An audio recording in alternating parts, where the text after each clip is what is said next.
Oh, man, we are about to wrap up our time in Watauga County, at least for the morning show. We've been in Boone since Monday, not only just enjoying the beauty of Western North Carolina, but really just getting to know the community. That has been my favorite part. My heart breaks with what they've been through, and I'm amazed with the resiliency and the hope that they have to pull together. And they are going to get through this. And so it really has been amazing. And one of the folks instrumental in helping us contact a lot of the stories that we've been working on and more that we have to share, guys, is David Jackson, who's the president, CEO of the chamber here in Boone. David, thanks for your hospitality this week. We're just touching a little bit of what Watauga County and what Boone has been through in the last almost 2 weeks. Yeah, that's right. It's been a little bit more than 10 days now, and while the immediate aftermath of the storm is beginning to subside, people are certainly well into the recovery.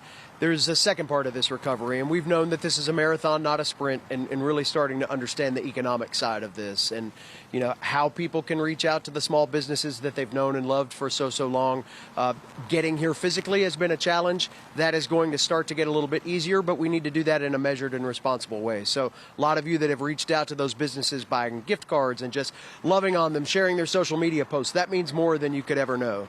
Now, as we get an opportunity to have more people here with students coming back and soon tourists, I think we'll see the opportunity for that outreach to continue. So let's talk about, we know the small business community is the heartbeat, right, of any town. And we haven't talked a lot about the economy.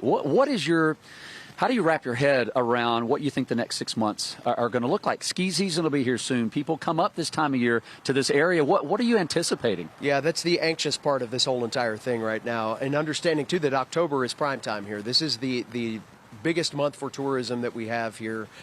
Leaf season leads into ski season, leads into choose and cut Christmas tree season. So this is normally the start of one of our busiest stretches. And our business community has been built on volume forever. It's not only locals and students, but it's tourists.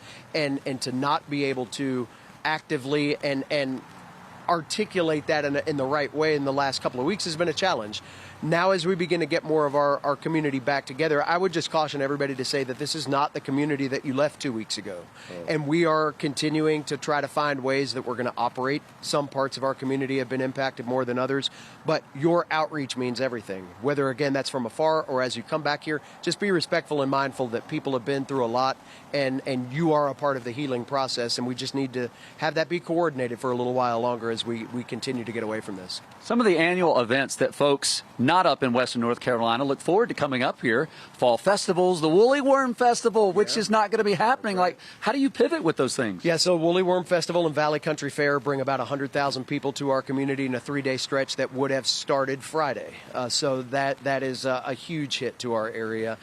But, you know, mountain people are pretty creative. You know, a couple of years ago, Woolly Worm and Valley Country Fair both did virtual events. I think they're going to have some ways that people can continue to support the charities that those events support here locally online. And a lot of those nonprofits are the service sector folks that are out there helping the most right now. So propping up those businesses is just as big a thing as Main Street right now. Those support agencies do so much for our community, and these are the types of events that fuel them. So think about that as we shift a lot of our need to donations, whether that's your favorite nonprofit charity, whether that's your favorite local business, the money is going to become more helpful than the supplies as we get farther away from the impact of the storm.